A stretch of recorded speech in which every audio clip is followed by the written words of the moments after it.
In an attempt to fulfill their promise to Gumpendorf for medical supplies, they head to the local pharmacy and discuss what can be done for the shut-in man at the Castle Inn, and how much they're willing to risk to help him. After, they head into the industrial area, where they come across some strange stains that seem to move as they attempt to get supplies for Crentus and for themselves. These stains are something to be worried about. But what do they do? I guess you're about to find out. This is The Sprouting.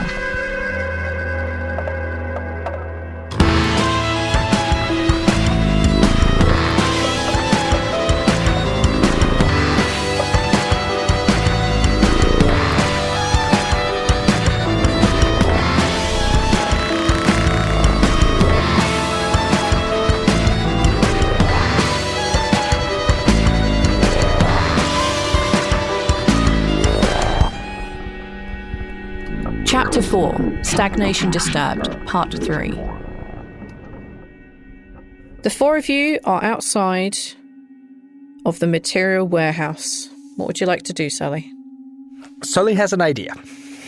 I would love to get some fabric, because, well, I would like to take more of the medicine to Gumpendorf. So, you said I could see a stain earlier that was like skittering across the parking lot, or the whatever this is, the lot. Sully's gonna go like as we're walking. Sully's just gonna like wave everybody to stop as we're close to the warehouse, the fabric one. Sorry, I was looking for the word fabric. And he's gonna like go somewhere and grab like a piece of metal or something that rolls, like whether it is a suspiciously circular rock or something. Just something that he could roll and would make a continuous sound. You know what I mean? Like a tennis ball? Manhole! Not a tennis ball. A tennis ball would make shockingly little sound because they're basically made out of felt. Manhole thingy. No, like a piece of rebar, a rock that is circular enough that you could roll it. Do you know what I mean? Yeah, but rocks are... They won't roll very far for very long. But yeah, you could get a rock. Okay. All right. And then Sully's gonna like grab a rock or something, and he's gonna like try to roll it a little bit away from himself, but towards the stained circle. And the intention is to see if it stops and what it does to the rock, if it's making a sound, if it enters its area while making a sound. Yeah, you can roll the rock towards where the stain is, and you can definitely get like enough heft on it that it will roll, and you kind of get it to the point where you know it has to bounce a bit to get over some of like tufts of grass and this, that, and the other. As soon as it bounces into the area where the stain is, you see the stain shoot underneath one of the roll-up doors of the nearby warehouse. Do you think they're defensive? I think it can tell if something is biological or not. So, when I pushed the metal bar to the circle, it ran away because it's not flesh. But the reaction always seems to be getting away. Or hiding underneath things. Yeah. So he's gonna go into his backpack, and he's gonna grab relatively low quality like radio. It's one of those like small ones that has like a little antenna thingy. And back in the back in the good days before the sprouting, these would pick up like radio stations and stuff like that. But that was with massive amplifiers all over the place. But nowadays they are barely usable to listen to radios, as like they are not grabbing the signals hard enough. It is just something he has in case he needs to try to listen up for a radio station. And he's gonna walk somewhere and he's just gonna set it to white noise. Turn the thing up and put it on like a barrel, like lift it off the ground somewhere. As soon as you like pull out the radio, let's say that's going to cost you 15 resources. Fair enough. That's fair, right? Yeah. As soon as you bring out the radio and you start turning it, you notice that Helen very quickly puts down all of the stuff that she has, and you see her pull out what looks like broadcasting equipment, a very small CB radio. And she takes the radio from you, basically without saying much at all. And she adjusts things and gets it set up to receive from the CB that she has. All right. I just want to mention this for the record. I accidentally clicked my prepared and I rolled a 1. That hurts. Ooh. Oh, mark what a tragic shame. Mark it. Can't mark prepared. What a tragic shame. My heart breaks for you. That hurts. Yes. All right. So yeah, she's picked the radio station. All right. She's set it up so it will receive from her CB, and she's ready to just talk and be a distraction. All right. She needs to be far enough away that when she talks, they're not going to hear her over the radio. You know what I mean? She points to kind of a place just almost where the sign it was. So it's a little distance away, so she won't be massively useful if it comes to a fight, but she would be there within like maybe 30 seconds without a run. So she is a little bit away. Okay. Sully's looking between Lark and Ralph. Lark has no idea what you're doing. Sully just says very quietly, I want to try to lure the stains inside the fabric warehouse out. Then we would quietly enter the fabric warehouse, try to get a little bit, and then go out. We're using the radio as a noisemaker that we control. Lark makes sure that they're not standing in front of the door and they're stepping aside.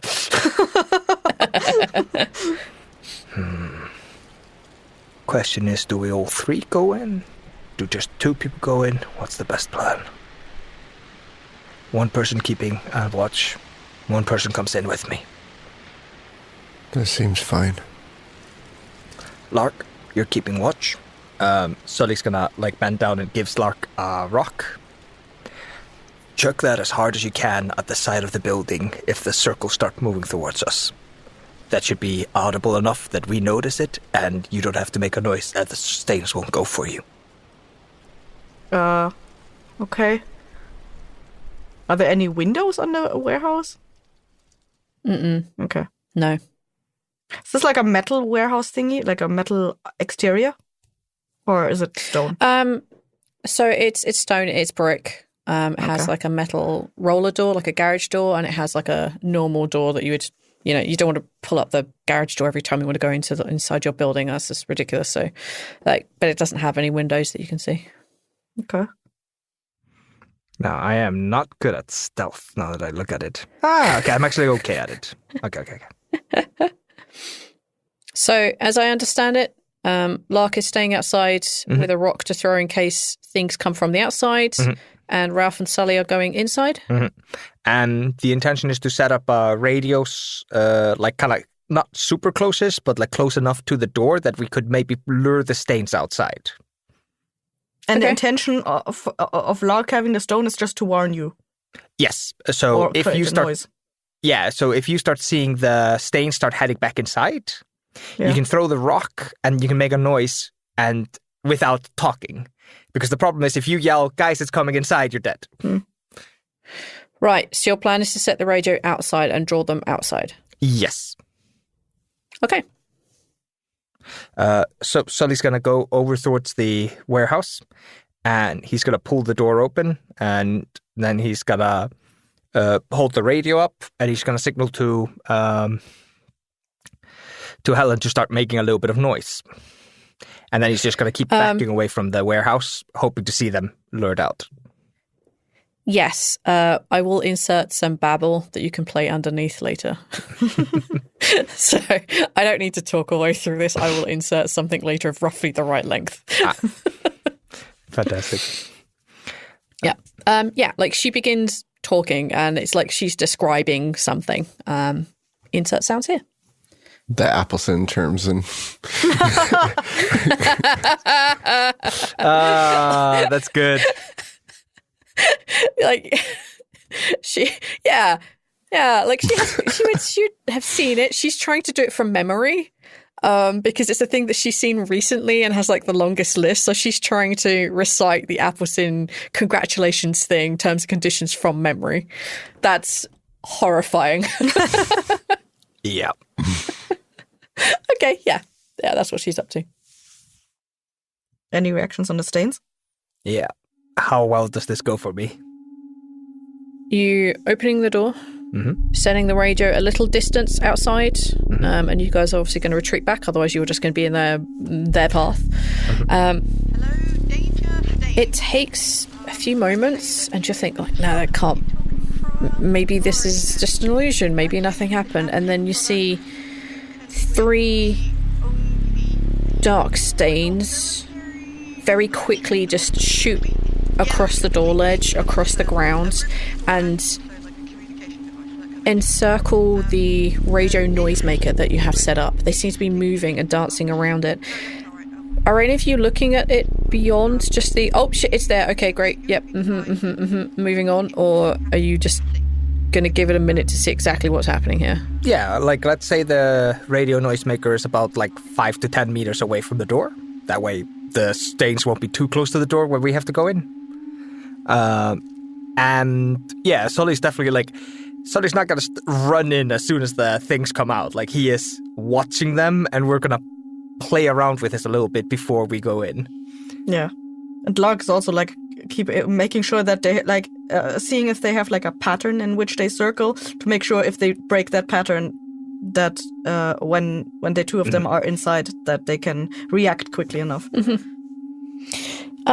You don't notice any, like, particular pattern to them. They seem to definitely be reacting to the voice on the radio.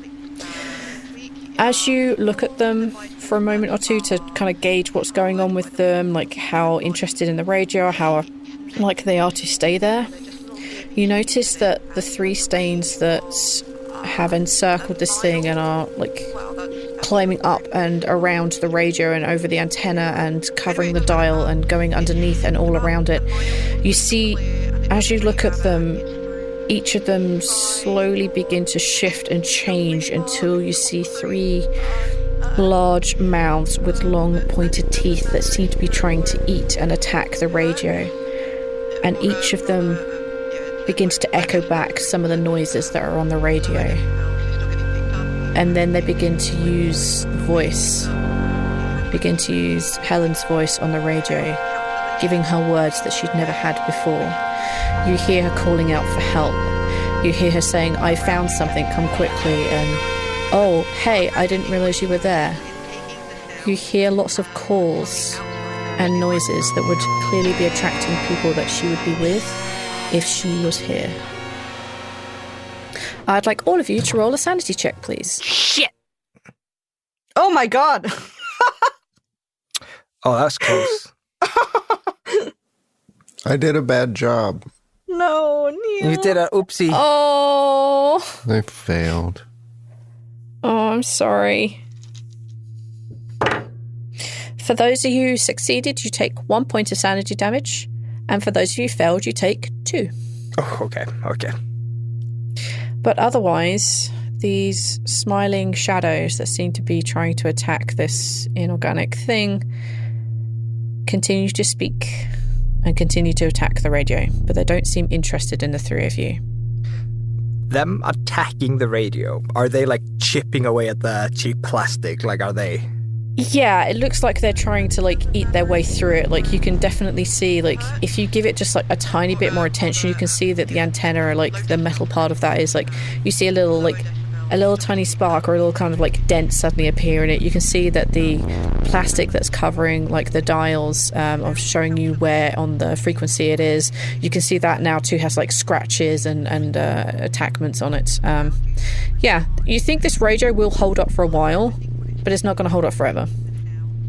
Sully looks at Lark, just like a quick nod of, like, you know your job, you know what you're doing. And then Sully's gonna move as quietly but quickly as he can inside. And the intention is just to get a single roll of fabric for himself and a single roll of fabric for Ralph, and then they're out. Yeah, the 2 of you are able to make it inside. It's quite dark in here, obviously, apart from the little tiny amount of light that's coming in through from the door. You notice that there was a really big roll that would be very difficult for one person to carry. You can see a really big roll of denim or canvas type material. And as you get to the back there, I'd like you both to roll a luck check, please. Woo! Well, I'm glad I didn't use a giant carpet, person-shaped. You find a roller carpet and there's just like a skeleton in it. Like, oh man! No, Unlucky. push it. oh, Someone push you can't push a luck roll. Hey, Neil. Oh, wait, you can give each other luck. Neil, would you like an inspiration? No. It should, Wrong way it should round, go Ethel. yeah. The other way. What? What? Because Ralph you needs need to less give you an points. inspiration thingy. And You I need to give less- him. He also failed. Yeah, but No, it's but- much more He likely can't that a make it. D6 can Yeah. alter your result, but not his. Oh! Yes. Yes. You can take my inspiration point All right. for... I just... Okay, don't forget to mark off. So in the notes section, there is like a inspirations note. Don't forget to change yours, Ralph, from 1 to 0. And that means, Sully, you can roll 1d6 and add that to your result or improve your result by that much. Yes! All right. I success. A success. A success. Fantastic. Hey, we did it. We used the new mechanic. Woo! Yay! Yeah, as you're kind of like looking at this big roll, Sully, it becomes immediately obvious you cannot take this giant roll of denim. Like, apart from just getting it past whatever is outside, you're going to have to take it all the way to Corinthus, and that's a no-go right now.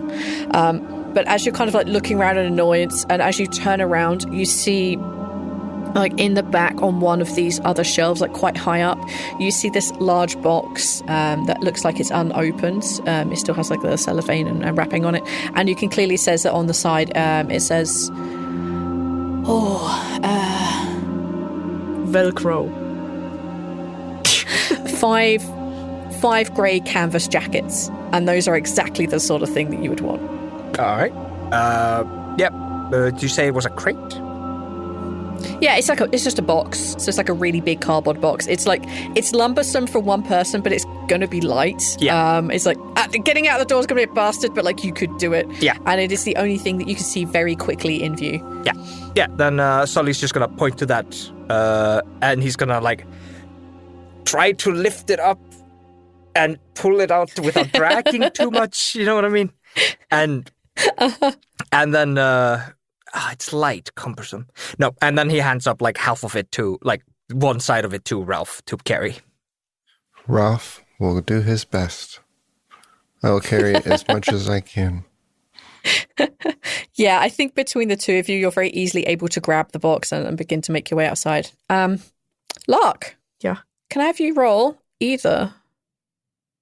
No, can I have you roll a luck check, please? Okay. Oh no! Nope, that's a fail. Oh, no. Yep. As you see Ralph holding the end of this kind of slightly cumbersome looking box, and you see him like backing out, and you see Sully coming through too, you notice that the 3 shadow stains that are now mouths with long teeth and are like shouting and screaming for help. You see one of them like crack the exterior of the radio, and you see like gashes beginning to appear in the exposed speaker. Does it impact the speaker's the speaker thingy at all? Yes, it begins to develop this like strange tinny sound, and you see the speaker begin to like vibrate in a way that it clearly shouldn't. Like you've seen Zalasta's Grace when it turned into a speaker, and you saw that kind of cone part up and down, but this is going up and down and sideways and beginning to twist and turn in all sorts of ways. You can see like the teeth beginning to get in there, begin to like rip the cone apart, and it's definitely having an effect and will fail fairly soon. Okay. Lark is making sure that they're getting out of the door, but they're also like getting ready to chuck maybe some stones at the stains, because apparently they don't like being touched by stuff. So, yeah. Like as soon as they're out the door, I think Lark is just throwing like a handful of gravel at the shadows. See if that does anything. Yeah. Who has the lowest move? I believe That's that would 8. be Sully. Yep, Sully. With He's his slowing us I down, think old man. With a 6. Oof. Yeah. Okay. Now that you're out of the building, the pair of you can definitely hear this radio is failing, and you see like the gravel get thrown out and like scatter amongst the mouths that kind of like separate away and then immediately turn and go back again once the rocks have stopped bouncing back onto the radio. You are able to make a good run with this box. In fact, one of you could take this and still be running at a fairly good clip towards where the sign is and where Helen is still like trying to now make up shit about what random terms and conditions would exist because she's completely run out of ideas and like she's adding property in, because it belongs to them, so you're not allowed to sell it, you're not allowed to use it for like stupid stuff. So yeah, that makes a kind of sense.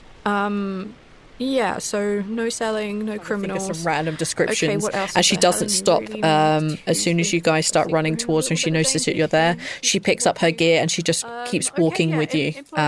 Begins to like pick up speed as well. She keeps talking until like you're fairly certain that you're very, very far distance away, and she turns the radio off. Lark is like behind them, like Lark knows that Sully is a little bit slow, so they are often looking behind, making sure that they are not following. Yeah, I'm just going to give it to you. As you're looking back, you see the radio finally fail. You can see it like not exactly shatter into pieces, but like lots of it begin to like scatter off. And you look intently, and you can see the stains like slowly shift and change away from being mouths with large teeth to just dark stains until you don't see anything at all. They're not following you. I think they're not coming after us. I think they're stopped now. But the radio's broken. Those are strange. Yes, those are terrible, terrifying. Never seen anything like this. I don't know what the hell they are. Teeth and mouth engraved in shadows of the ground? I don't know. Did you get something? Yeah, not nearly as good as I wanted, but it's something. We got jackets, so something they can improve, hopefully. That's good. Perhaps we should... like she's struggling because she's been talking for so long non-stop. Maybe we should take them out of the box.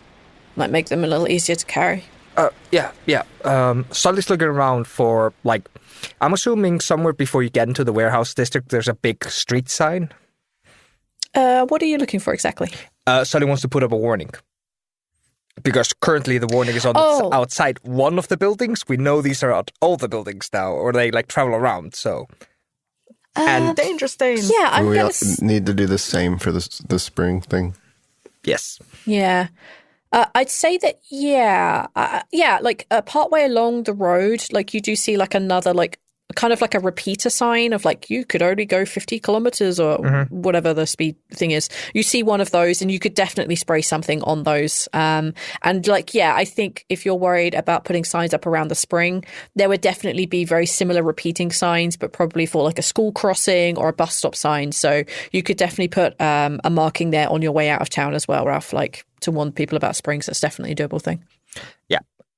So Sully's gonna, like, add to the street signs, like, danger, stains, attracted to sounds. Like, try to condense it. Lark is gonna find some piece of, like, of charcoal or like a piece of stone or whatever and draw, like, the silhouette of the mouse, like, nearby of whatever the like the stains. Yeah, that's cool. You're definitely able to warn people that this area is a danger for sure. And you're able to divvy out the jackets so you no longer have to carry, like, a strange big ass box with you. I mean, they're only jackets. You can attach them to backpacks or wear them if you so wish. Be able to do that for sure. Good find. All right. Let's get back to the hotel. Tell the man the bad news. I'll try to gauge him a little bit, see if he is see if he's safe to send to someplace. And if you guys know places you'd be willing to send him, then you can speak up when I'm done. Fair enough? Helen nods. You don't have to come if you don't want to. You can wait outside of town and we'll meet up with you. No, I'll stay. If he wants mercy, I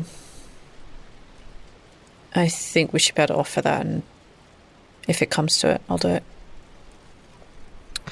All right. We're going to approach the Holiday Inn, the Castle Inn. The Castle Inn, yes. The Holiday Inn is far inferior to the Castle Inn. Oh, I'm sorry. Yes, we're going to make ourselves to the Castle Inn, and Sully's going to take the lead. The intention here is to try to engage the man in a conversation. And Aetho may not be as good at this as Sully hopefully is. He's trying to engage, deduce his character. Okay. So that would probably be a psychology or a psychoanalysis, I think. Yeah. So yeah, let's do some conversation, and then when you feel comfortable, you roll. I won't ask for it. You do it when you feel like you're ready. All right. So Sully's gonna walk up to the Holiday Inn. Sully's gonna walk up to the Castle Inn and do 2 knocks. Yeah. Hey, we're back, and we don't have good news. Fuck. We have some news, some information that may be helpful. But you need to talk to me a little bit. Are you up to talking? Yeah, sure. I can talk a bit, I guess. Tell me your name. I'm Sully. Call me Gaz. Hey, Gaz. So, we ran into a little bit of a problem while we were scavenging. Oh, is the other guy all right? Yeah, he's fine. We ran into this plant thing at the pharmacy. You ever seen those before? Big purple leaves, lives on the ceiling. I don't remember. Never seen those before? I don't think so. Well, we tricked the thing, we killed it, and we got into the back of the pharmacy. And while it hadn't been scavenged before, it did not have nearly enough parasite killers. Barely anything. You definitely hear, you feel a silence on the other side. Thanks for trying, I guess. Who were you guys? Why were you here? Tell me your story. Oh, we used to live in Venice. The sinking city. Yeah, we used to live out on the rooftops, and the fishing wasn't bad, but one day got a little... We thought we saw a ship, an old ship, but all of a sudden it disappeared right in front of us, right in the middle of the bay. Now, I had seen no plant do that, but so we left. Well, we found this place, decided to set up, the town seemed quiet, nice. Farmers up the road, and then my stupid brother forgot to boil the water. He was tired. I think he was done, actually. And then, one by one, well, now there's just me. Was your intentions to scavenge the city, trade with the farmers, stay here for a year? Yeah, inn's nice. Places to stay, upstairs, rooms for the family, and the others that came here. Thought we could really set this place up, How did you guys figure out what was happening? I'd never heard of this thing before. Never came across it either. I mean, we always had to boil our water anyway, salt water, you know. One of the older ladies, everyone called her Grams. I don't know what her real name was actually.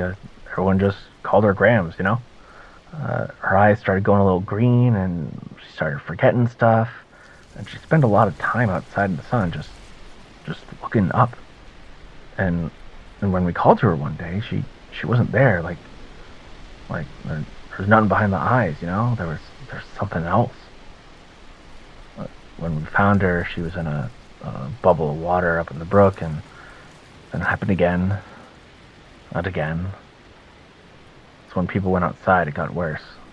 You know, I figured that out far too late, but everyone else is gone now. It's just me in here.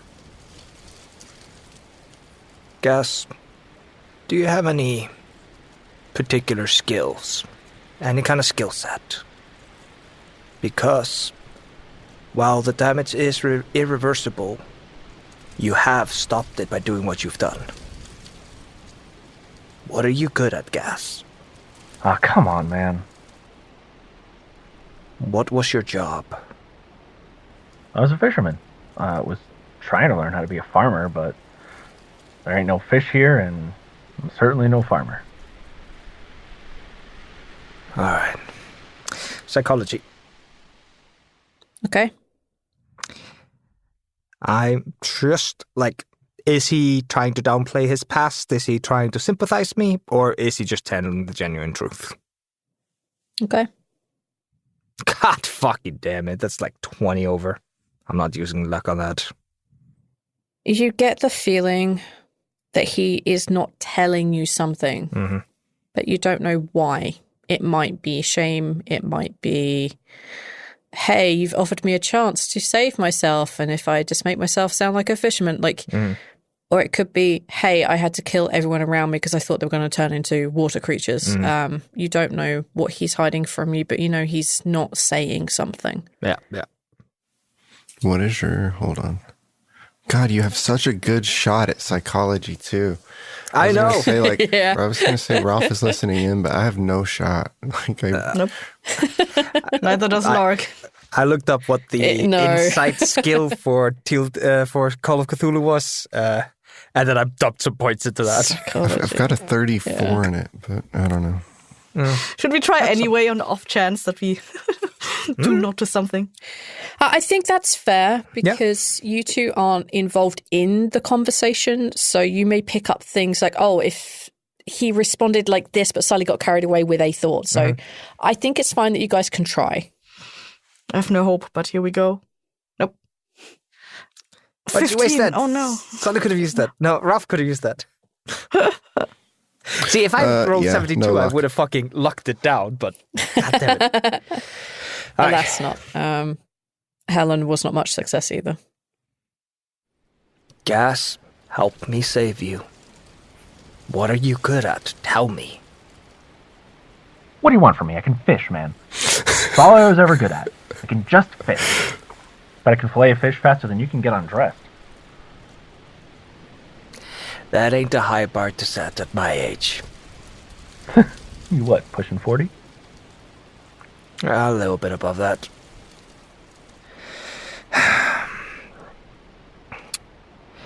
I don't know how to save you. We don't have the medicine. And your memory, it is gone. The damage is permanent. If we managed to save you, your memory wouldn't even come back. You'd still be foggy. You just could stay in the sun. No, his memory's gone because he wasn't there for the time. When you get taken over, you're knocked out. Oh, I thought That's why you don't remember. Oh, I thought his memory was waning because of the person. Oh, sorry. It does. It's the first sign you get. Yeah, it's the truth, yeah. Okay. When the parasite is starting to, do its thing, it's the first and last sign that you get before, it's the sign that you should stay in the dark or else you'll get taken over and then the smaller antiparasitics won't work anymore. I don't think I'm saying a word. Antiparasitics is probably not a word, but like, whatever. Yeah. There's like a family of drugs, and the only one that I found a specific name for the family of drugs is specifically for anti-worming for animals. Yeah. You get the same family for humans, but there's only like 4 of them for humans. Ralph's like, trying to communicate. They ended something He's not a doctor. athylamine. I'm like, sounds good. Yeah. Or a chemist or a pharmacist, sorry. Look, Sully, thank y'all for trying. You know what? It's good to tell someone our story. Look, I know it's a lot to ask, but if you do ever get to Venice, tell them Gaz's family. Tell them what happened here. I will. Hey, pal. What's your name? Never got it. I'm Ralph. Nice to meet you. Yeah, you too. So yeah, I think you've discovered that the biggest part of this is not knowing what's happening to you. But you know to avoid the sunlight now and to move at night if you can. So you do have a shot. And that medicine, well, you might be able to find someone that could make it for you. I've seen it made. You have? Yeah, but Where? it's got a shot to kill you. You know that, right? You could just live in the dark. Like you have been. But just, elsewhere. Look, it's not my decision what you do with the information. But I'll think about it. I know there's a witchy, magey place nearby. Maybe there'll be room for me. If they can help, maybe it's better than dying here in the dark. yeah, I know someone who's living your nightmare right now. I'm not sure how much a help he would be for you, but just to know that he's out there and that you could do the same. If you can get somewhere. That's all you gotta do. Places are looking for night watch. Thanks, man. Just wear a blindfold during the day. And it doesn't stop learning about you. It's learning to be you. Maybe I'll see y'all again at some point. Sure. We might be going back to Gumpendorf in a week or so. If you're there at that time, we'll see you there. All right. Hey, the back of the pharmacy is empty. There's a tiny little window. That's all the light that gets in. Grab whatever survival gear you have here tonight and move over there. Don't stay in there. Thanks. And thank you. Stay safe. I'll see you at Gumpendorf. Good luck in your travels. Sully just does 2 knocks on the door and then gets up and starts walking. On your way out of town, you guys are planning to, warning, death shadows, whatever it is. Mm-hmm.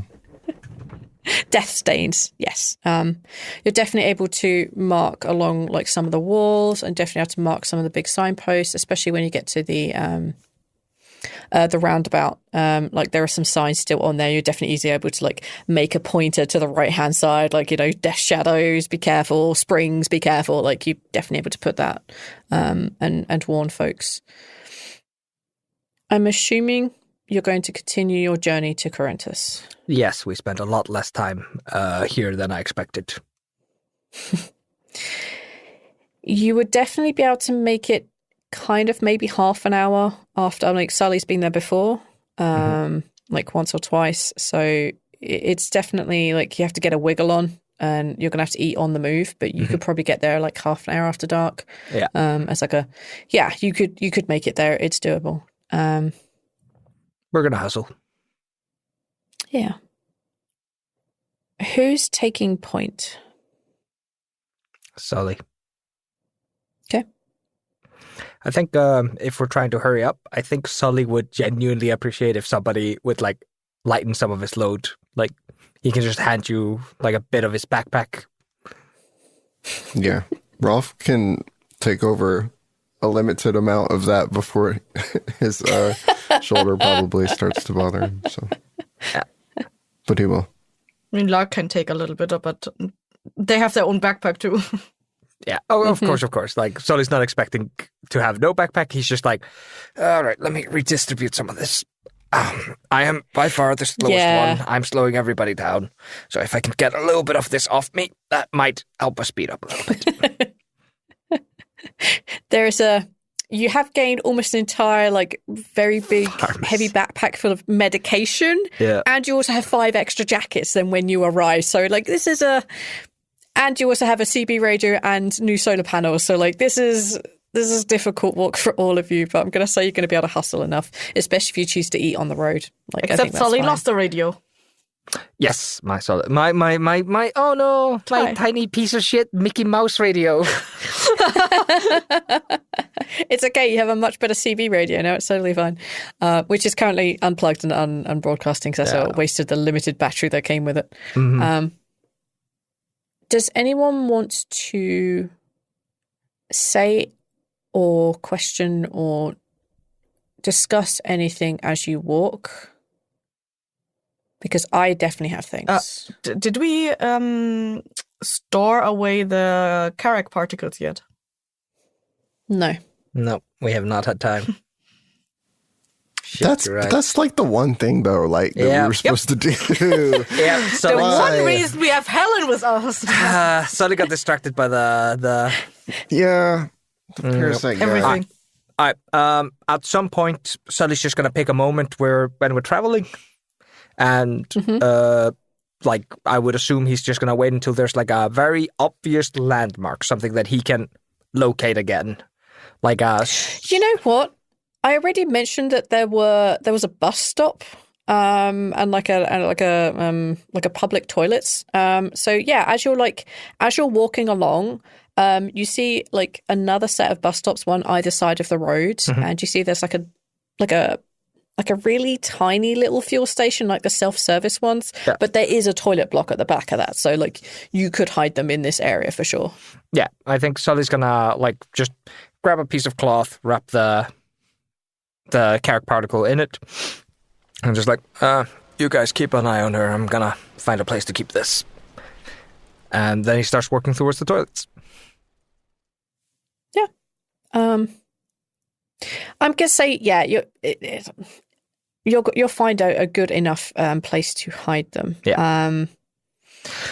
So the intention is not to hide it in the bathrooms. Sully's going to go a little bit into the woods, and he's going to try to do it in a way that she cannot see that he didn't like go into the bathrooms. The intention here is, I know she has a CV radio. I know she has the ability to call in a fleet of people. So any good hiding place is going to be found. So he needs to go to a hiding place that isn't expected, i.e. just like a little bit into the woods. Okay. You can roll either a stealth or a sleight of hand. I think they're as close to as a hide this shit kind of a roll as possible. I will note this down. I will roll stealth. Okay. That is just barely a success. 45. Oh boy. Yeah. But that is a success. It's a 45 on a 48, yeah? Yeah. It's so tempting to just bury a piece of rubbish. And then, like, as we get closer, so he's just going to go like, I need to take a piss. And then just throw it down there. It would be the way smarter thing to do. You could definitely claim that's what you're doing. And she wouldn't pay any attention to that. So I think that's definitely doable. Yeah. Okay. Yeah, let's say that. Hidden Carrack particles. Check. Yeah. Yeah, Sully, like, I think that's the smart idea. We prove that people in this world have to take a piss. So, like, we're doing the Lord's work of role produce. Oh, am I getting an inspiration? No. Yeah. All right. Okay. As you all continue walking on, eating as you have to walk. Probably the mid-afternoon, Helen's managed to like hang back a little bit and kind of try to catch Ralph walking a little separate from the others. And she says, "Springs, huh?" You too, eh? Yeah. How do you know so much about them? It's not... Most people think it's just, and one day they went missing and killed by plants. That's not the truth. So, what happened with you? I've had to look at a lot of information about this on behalf of some people I knew quite a while ago. Did they make it? Yeah, one of them's still around. Hiding around in society. Not exactly gonna tell you where he is, but... yeah. I understand. It's gonna be scary, you know? Even if you're, able to cope for a while with it. I didn't know people could cope with it. You said that there's something that you could take when you get too far along. Yeah, I had a alchemist friend of mine. I don't know what else to call it other than alchemy. What would I call Chemist or pharmacist? Yeah. Alchemy also works. I had a pharmacist friend who helped make something that was strong enough for, the real deal, but it was always too much of a risk, so I've never seen that taken, so. Okay. I don't know how much, help I can be. I'm just sorry to hear that you've had to interact with these. It was a long time ago. You realize that she's in her mid-20s. It can't be that long ago. It was a long time ago. And yeah, I guess, he didn't know. And I didn't know, obviously. And there's no help to be done, just morbidly curious, I guess. I'll admit, it was a bit surprising to meet someone else who knew anything at all about this, let alone someone who knew more than me about this. Well, it's hard to research, right? Because springs, you get mechanical components, you get water springs, which is almost there, but not really. So it's hard to find the right, search terminology to get you to anything. You more have to search symptoms than anything, which of course you got to know are symptoms and are happening, which to people affected, it's most of the time too late anyways for that. Yeah. Keeping people boiling their water is the only thing you really can do. Yeah. Gumpendorf they've access to a natural spring up there, and they rarely boil. There's nothing in the water. I sent some off to be tested, and there's nothing in there. But they looked at me strangely, talking about weird things that live in the water. Some of them were like, it's the spirit of the earth. And I'm like, oh, for God's sake. But they started boiling it when I convinced them that... They should still be careful, to keep... Yeah. And if Lillian has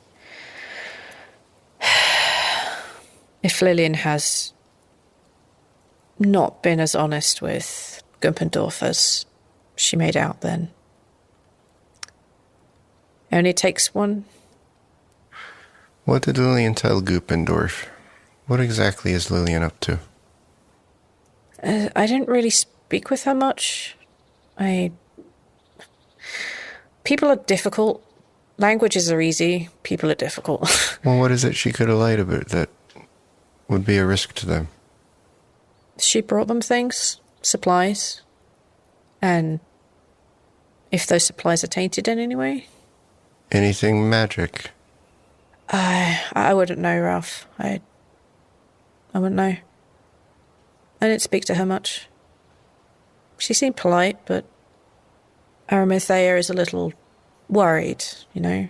And rightly so, it's her people. My people, maybe. Yeah, I have mixed feelings about Lillian. I'm hoping it's nothing, so. But you suspect it's something? She's scary. She knows how to do things. And I don't mean like tattoos and singing. Like Sully scary or magic scary? Like magic scary. Look,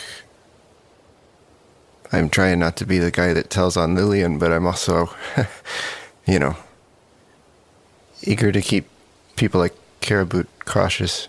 So just try not to let her know that I'm going around saying things. People you care about, like those two? And she gestures down the road to Lark and Sully.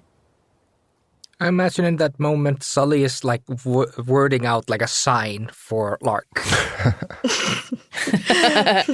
Corentus! Entering now. Cool. Yeah.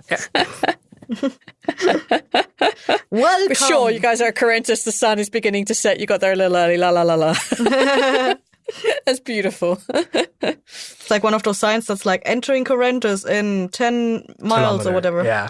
Yeah, kilometers. Yeah. Like, there's like you definitely notice as you hit that sign that the ground becomes much, much more steep. And it is blatantly obvious that the ground is covered in like this kind of like white powdery stuff. It's clearly fake snow that has been laid down and very difficult to move. But as you look higher up the mountain, like it's actual snow. Wait, they laid fake snow down there? What?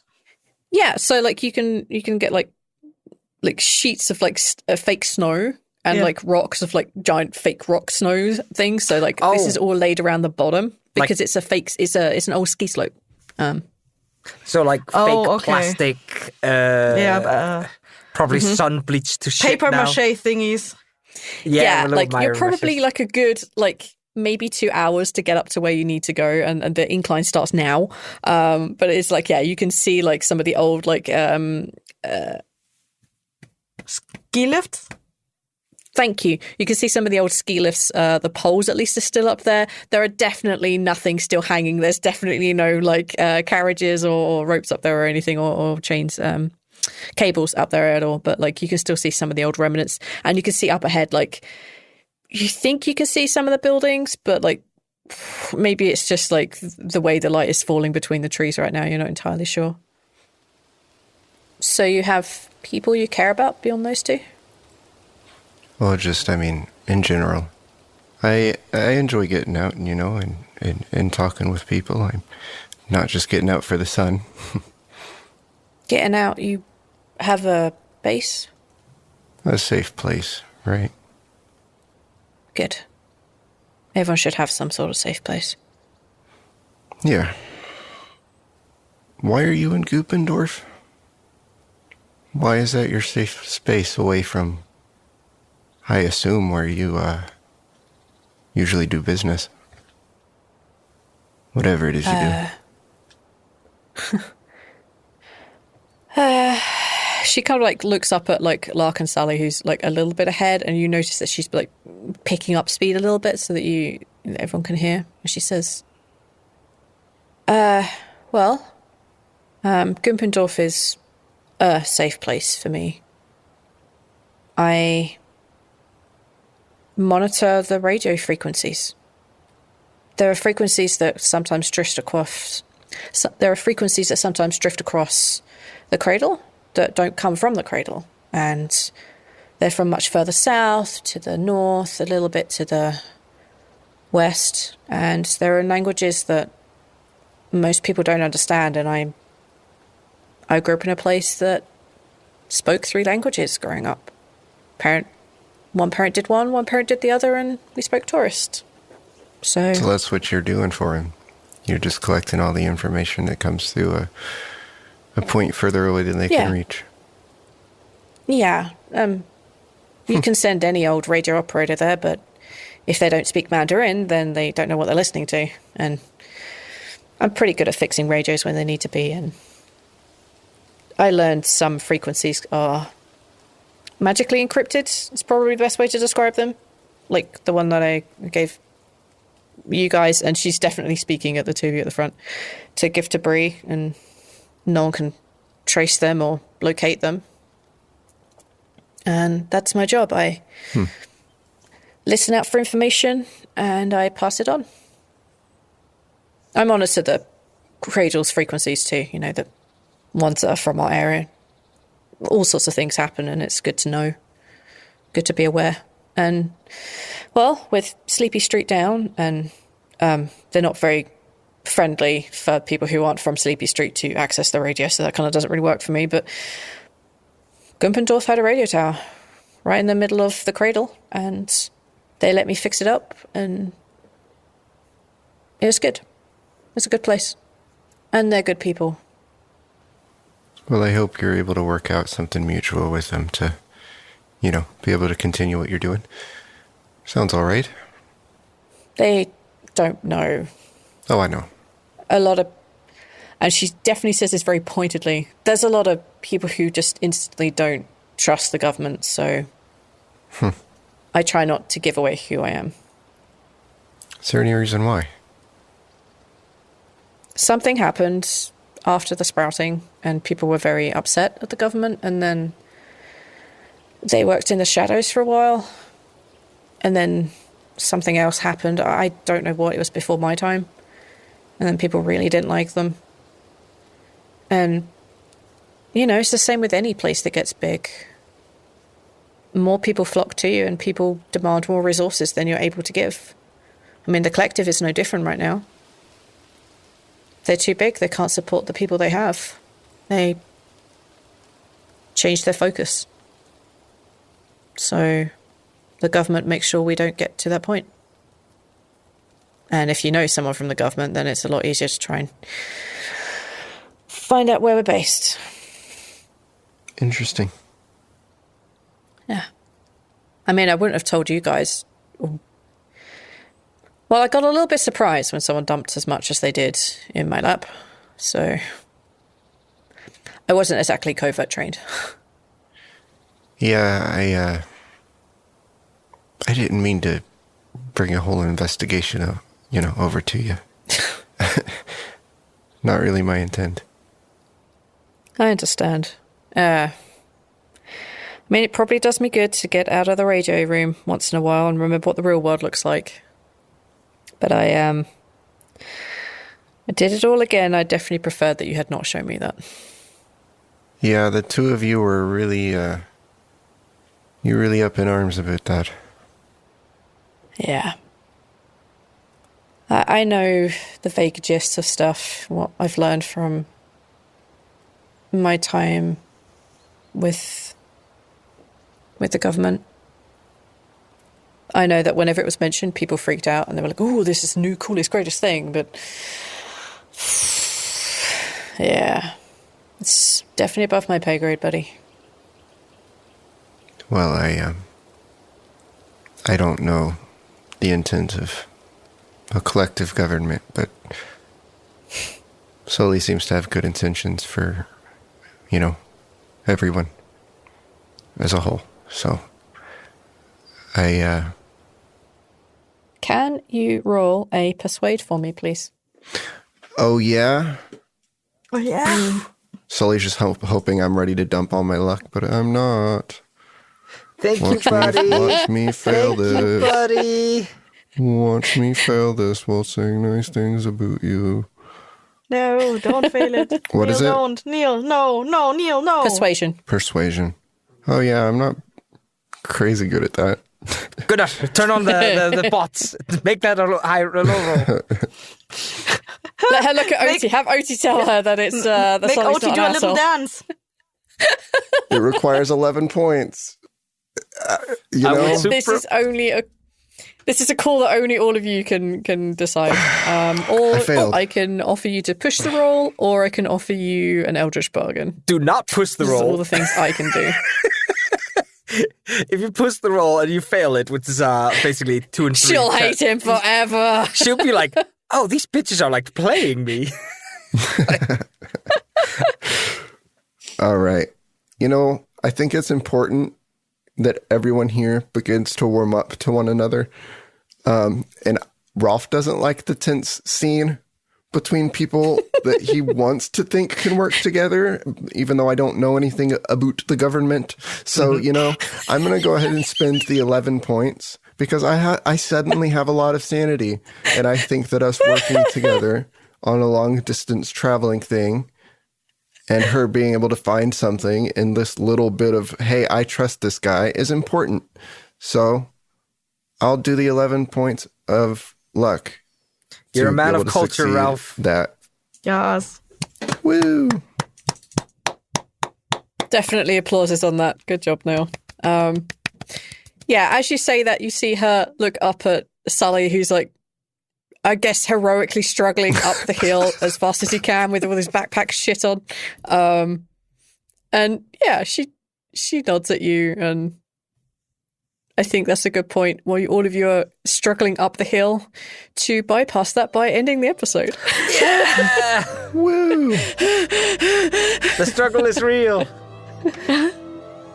Hi, and thank you for listening to another episode of The Sprouting, a plant-based production, a podcast production of plants produced in part by Patreon supporters. Thank you to our Patreon supporters. You gave me another P word to use, and also help us make our podcast productions, plant-based podcast productions that we make. Thank you.